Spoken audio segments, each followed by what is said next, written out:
We're just gonna wing it. Let's see what happens.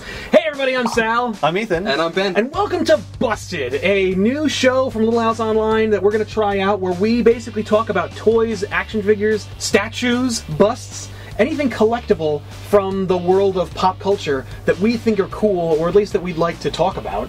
And we ask ourselves, and you at home, would we put that in our living room?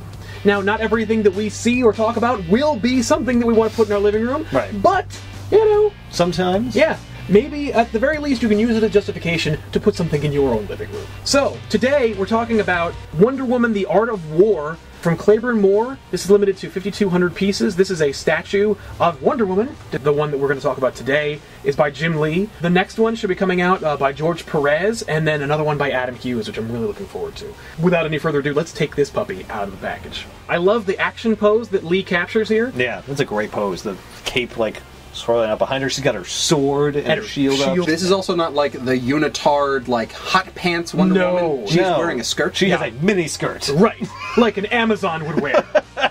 I'm a fan. I don't really read Wonder Woman, but I really like this statue. Yeah, I like it too. I think I love the pose. I like what they did with her face. Her eyes kind of with this, like, really, like, elongated, almost animalistic look. It's almost cat's eye, or almost like an eagle wing in a way. Yeah, yeah. That's it definitely cool. evokes the feeling of an eagle to me. Totally. I do have a couple critiques. I mean, Valkyries. Right. Does make sense. She is, like, emaciated looking. And yes. I kind of have an issue with that. I always like seeing the more meteor Wonder Woman. Yeah, it's just... This is a Jim Lee design. I think that's really where it comes from. His women are very hyper-stylized. I gotta say, looking at the back of the box and seeing that Adam Hughes is coming out with one, and by the face alone, I'm gonna like that statue more. Yeah.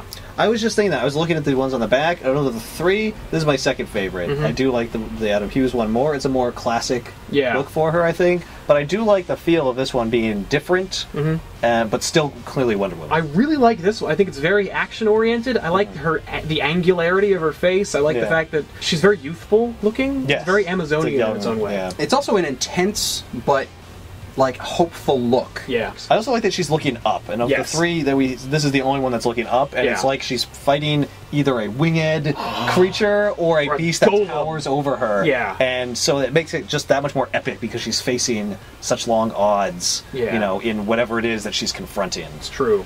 The question of the hour, gentlemen, would you put this in your living room? Yes. I would definitely have this in my living room. This is an awesome statue. There's nothing that I would say even detracts from it. Like, the whole thing about, like, her looking a little emaciated, and not to pick on that point, but, like, this is Jim Lee's depiction of it, and with the face and with the pose, it works great. Yeah, I think that the outfit is very tasteful. I think that the pose is very classic. I think that the design is really solid.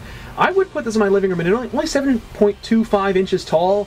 It's also not going to take up a lot of space. It's not going to be an audacious piece to my collection, but I feel confident that not only would the tax man not have a problem with the statue, but neither would my girlfriend. Well, there you go.